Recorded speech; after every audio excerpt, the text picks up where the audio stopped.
Hi అందరికీ good morning. జైసీ శ్యామ్. మీకు మెచ్చిన సీరియల్ టుడే చెప్పబోతున్నాను. గుండె నిండా గుడి గంటలు.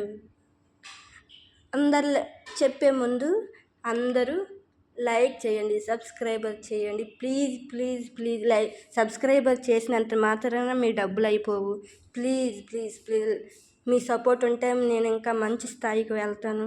Please please please please help me.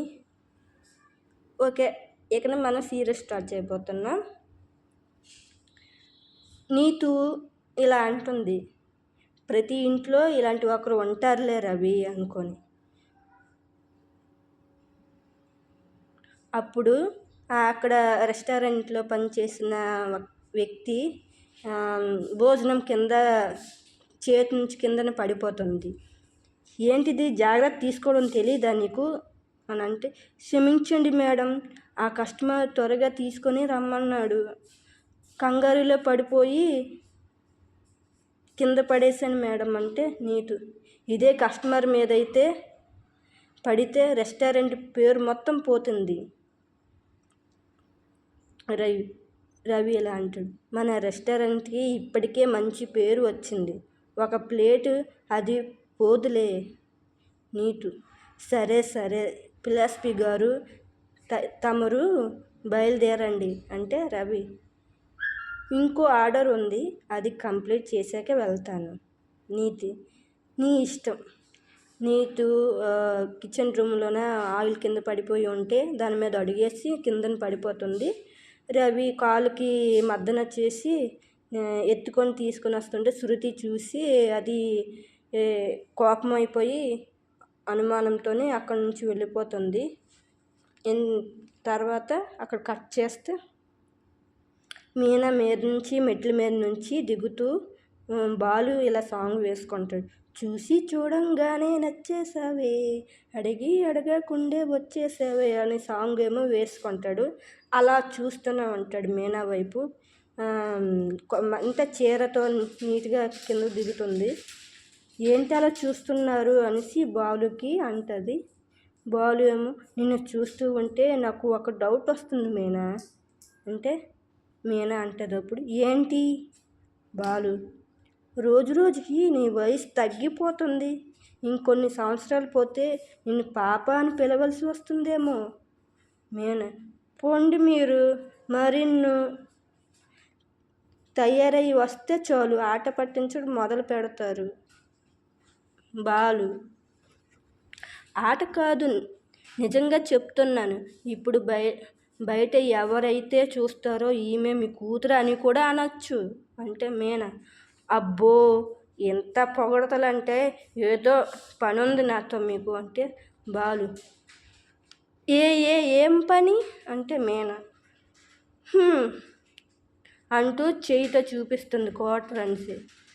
అంటే ఇంకేముంటుంది, ఫంక్షన్ రోజు కదా, ఈ రోజు కాస్త సరదా ఉండాలంటే బుర్రలోని తిరుగుతూ ఉంటుందేమో అంటే బాలు, భార్య అందంగా ఉందంటే ఎంత అనుమానమా, మా మగాళ్ళ పరిస్థితి ఎంత దూరంగా ఉందో చూసావా అంటే మీనా, మీరు చాలా అమాయకులే అనేసి నవ్వుతూ అంటుంది. బాలు, అదే నా బాధ, ఇంట్లో నాకున్న అమాయకత్వం నీకే అర్థం కావట్లేదు అంటే, సరే సరే ఇప్పుడు మీరు కూడా చాలా బాగున్నారండి అని అంటే బాలు, అదిగో ఇప్పుడు మనసు చాలా చల్లగా ఉంది, ఇంతసేపు కష్టపడి పొగిడితే ఒక్క మాటతో ముగించేసావు అంటే మీనా, మరి ఇంకేం చెయ్యాలి,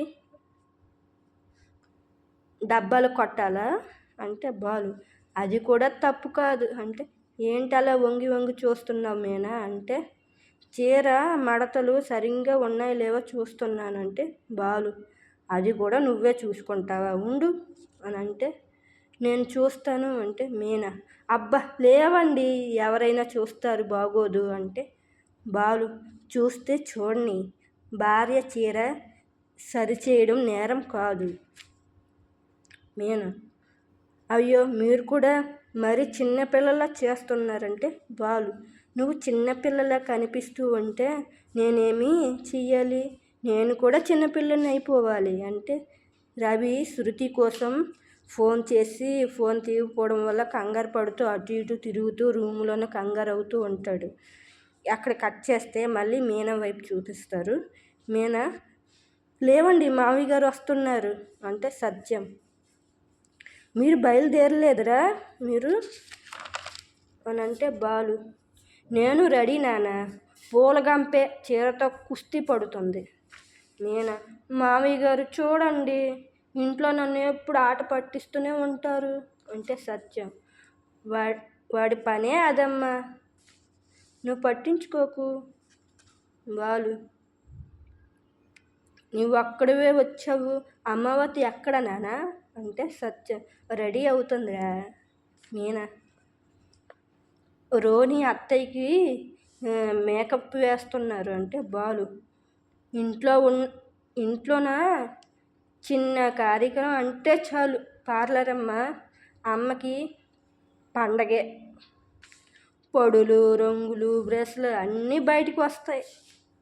సత్యం, ఆడవాళ్ళు అలాగే ఉంటారు కదరా అంటే బాలు, నిజంగా నాకు అర్థం కాదు నాన్న, మనం అయితే 2 నిమిషంలో రెడీ అయిపోతాం, వాళ్ళైతే ఉదయం నుంచి మొదలు పెడతారు అంటే మీనా, మేము బాగుంటేనే మీకు పేరు వస్తుంది.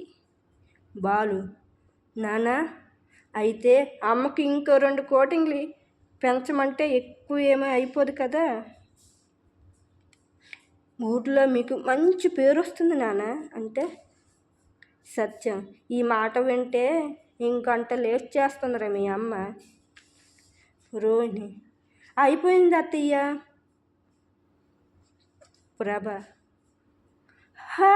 అబ్బా నాకు నేను గుర్తుపట్టలేకపోతున్నాను, మనోజ్ చూడరా ఎంత బాగున్నాను అంటే మనోజ్ ఇలాగంటాడు, నాకేం అనిపించడం లేదమ్మా, ఎప్పటిలాగే ఉన్నావు అంటే ప్రభ, నా కళ్ళతో చూడరా మనోజ్ అంటాడు.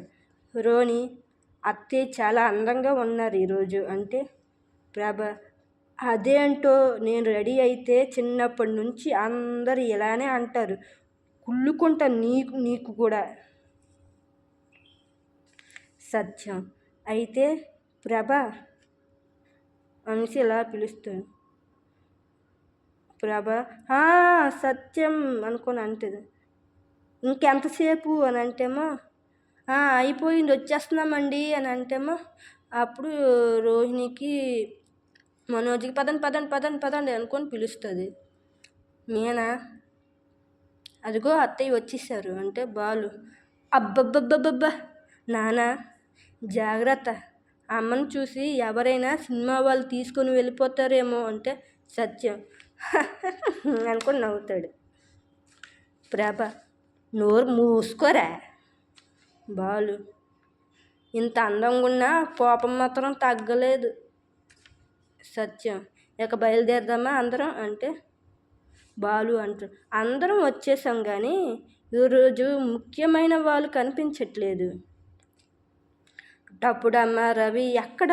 ఓహో, డప్పుడమ్మ రవికి మంచి పేరు రావాలని ఇంకెక్కువ అద్దం ముందు పెయింటింగ్ వేసుకుంటుంది. మీనా, అబ్బా మీరు ఉండండి.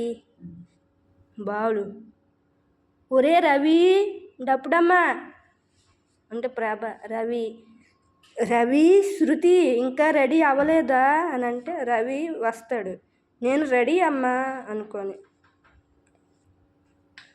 ప్రభ అడుగుతుంది, శృతి ఏదిరా అనేసి. రవి, శృతి డబ్బింగ్ పని ఉందని వెళ్ళింది అంటే సత్యం, ఈరోజు అవసరం వచ్చింది అందుకే వెళ్ళింది అంటే పని అయిపోగానే నేరుగా వచ్చేస్తానని చెప్పింది. రోహిణి, ముందే వెళ్ళిపోయిందేమో అనుకున్నాము అంటే బాలు, డబ్బుడమ్మకి ఈరోజు పని గుర్తుకు వచ్చిందా? రవి, వాళ్ళు చాలా అర్జెంట్ అన్నారు అన్నయ్య అంటే మనోజ్, ఇంత పెద్ద వ్యాపారవేత్తని అయినా నేను పనులన్నీ పక్కన పెట్టి వస్తున్నాను అంటే బాలు, రే నువ్వు వేత అయితే రోజు 10 సార్లు చెప్పకపోతే నీకు నిద్ర పట్టదా? ప్రభ వస్తుంది కదా అంటే రవి వస్తుంది, తప్పక వస్తుంది, మనం ఆలోచించే అవసరం అక్కర్లేదు అంటే అందరం పదండి అనుకొని బయలుదేరుతారు.